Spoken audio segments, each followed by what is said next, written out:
Hi everyone, this is Anita with OMG.Coach, and I'm in the studio today getting ready for another webinar for us to talk about. And one of the things that I hear many times in my webinars is that why can't we just ask senior leaders to handle all the bullies and the intimidators in the workplace? I mean, isn't it true that things are top down? And isn't it their job to help those people to stop being bad people? Yeah. Now we all may think that, but it doesn't work that way. If you have a top-down leader and they're trying to get rid of the bully or the intimidator, that basically means that they need to become the police force. They need to now be around all the time so they can catch this person doing this intimidating behavior. And I have to tell you, they don't do it. They don't do it when the leader's around, so how is the leader ever going to catch it? And then you complain because they're micromanaging. So it doesn't work. It doesn't work. Yes, top-down helps when we have a policy that says that we can't have intimidating behavior. And when we talk about it as a group and in our team building and different things like that, that helps and that works.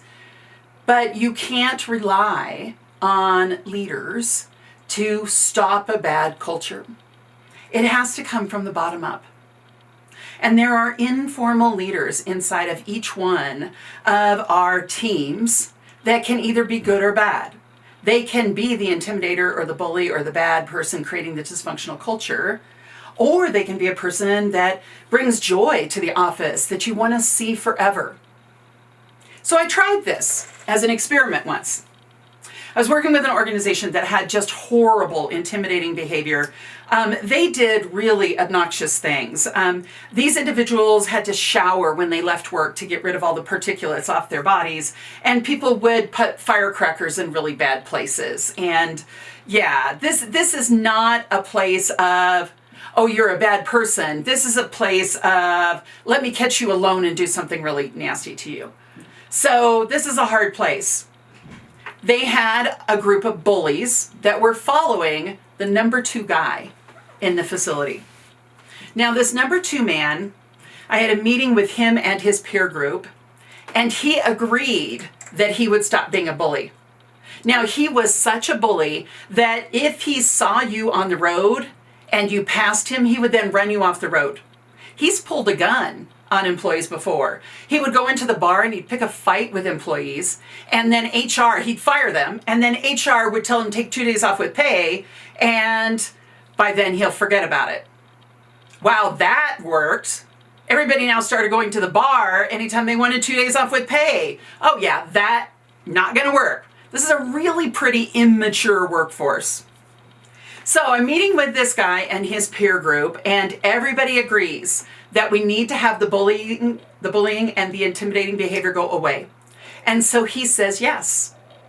He will stop being a bully, and he will try to influence all the other bullies that are out there, because he's obviously the bully in chief, right?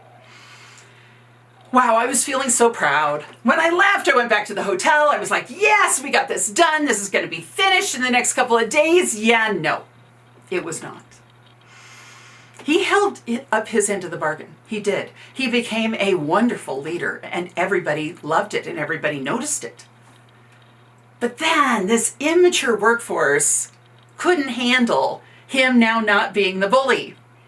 So they started a bet. It was $1 a guess about what day would this leader then turn back into a bully. Now, he made it 2 months. There's a lot of money in this pool, right? And now they're starting to bet by morning, afternoon, what time of day, on the weekend, what can we do in the bar? They're really trying to make it so that somebody can win this bet. And they are baiting him. They're teasing him. They're treating him like crap. They're trying to get him to lose his temper and turn back to who he was before. He makes it to 2 months and 2 weeks, and then boom, he's back. Wow, somebody won the pool. But imagine what the message was. Oh, let's have some fun with this. Let's see if we can make this guy into a bully again. And he sits down with me one-on-one and he says, Anita, I tried. I said, I know you did. You actually tried. And this workforce is the problem. They wouldn't let you change. And that's when I learned it has to come from the bottom up. It has to be at the employee level to change that dysfunctional culture. Because if they're not bought into it, they're going to do exactly what they did to that senior leader. So think about that. When you're trying to take this responsibility for changing your culture and blame it on your boss, it doesn't work. Your boss doesn't have as much power as you think they do. You, as an employee, as a staff member, as a leader, you have all the power. You just need to be able to use it. So head on over to omg.coach. We've got a whole bunch of techniques on how to use it and how to figure out how to get that done. And everybody, be safe out there, okay? And I hope to see you soon.